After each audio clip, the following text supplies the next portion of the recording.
Roh Kudus. Amin. Saudara-saudari terkasih, selamat berjumpa kembali dalam program Gema Paulus edisi Rabu 29 April 2026 bersama saya Pastor Eras WFM. Hari ini kita akan bersama-sama mendengar dan merenungkan bacaan Injil Yohanes bab 12 ayat 44 sampai dengan 50. Tuhan bersamamu dan bersama rohmu. Inilah Injil suci menurut Yohanes. Dimuliakanlah Tuhan. Sekali peristiwa Yesus berseru di hadapan orang-orang Farisi yang percaya kepadanya. Barang siapa percaya kepadaku, ia percaya bukan kepadaku, tetapi kepada Dia yang telah mengutus aku. Dan barang siapa melihat aku, ia melihat Dia yang telah mengutus aku. Aku telah datang ke dalam dunia sebagai terang, supaya setiap orang yang percaya kepadaku jangan tinggal di dalam kegelapan. Dan jikalau seorang mendengar perkataanku tetapi tidak melakukannya, bukan aku yang menjadi hakimnya, sebab aku datang bukan untuk menghakimi dunia, melainkan untuk menyelamatkannya. Barang siapa menolak aku dan tidak menerima perkataanku, ia sudah ada hakimnya, yaitu firman yang telah kukatakan. Itulah yang akan menjadi hakimnya pada akhir zaman. Sebab bukan dari diriku sendiri aku berkata-kata, tetapi Bapa yang mengutus aku, Dialah yang memerintahkan aku untuk mengatakan apa yang harus aku katakan dan aku sampaikan. Dan aku tahu bahwa perintahnya itu adalah hidup yang kekal. Jadi, apa yang aku katakan, aku menyampaikannya sebagaimana yang difirmankan oleh Bapa kepadaku. Demikianlah sabda Tuhan. Terpujilah Kristus.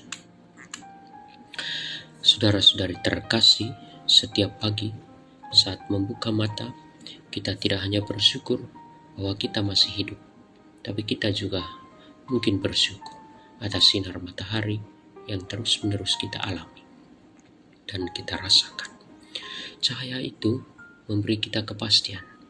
Kita tahu letak sandal kita, di mana pintu keluar dan apa yang harus dikerjakan.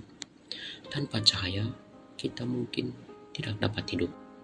Rumah yang paling kita kenal pun akan terasa asing dan menakutkan karena kita kehilangan arah. Sama seperti mata membutuhkan cahaya untuk melihat jalan, jiwa kita pun membutuhkan cahaya untuk melihat arah hidup. Inilah yang kita sebut sebagai kebenaran.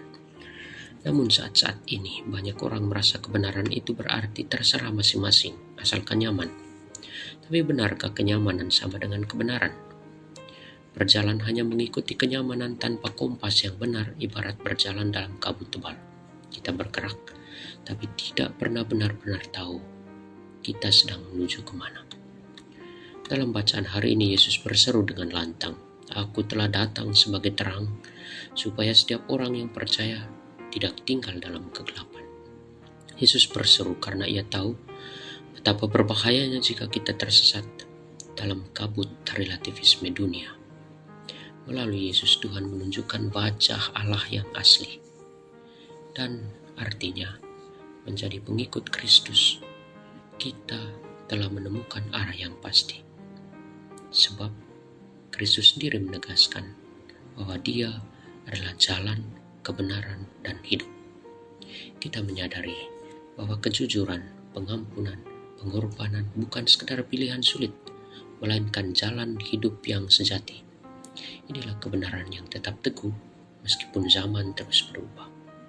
Dan kebenaran satu-satunya bagi kita ialah bahwa kita hanya sampai pada Allah melalui Kristus Tuhan.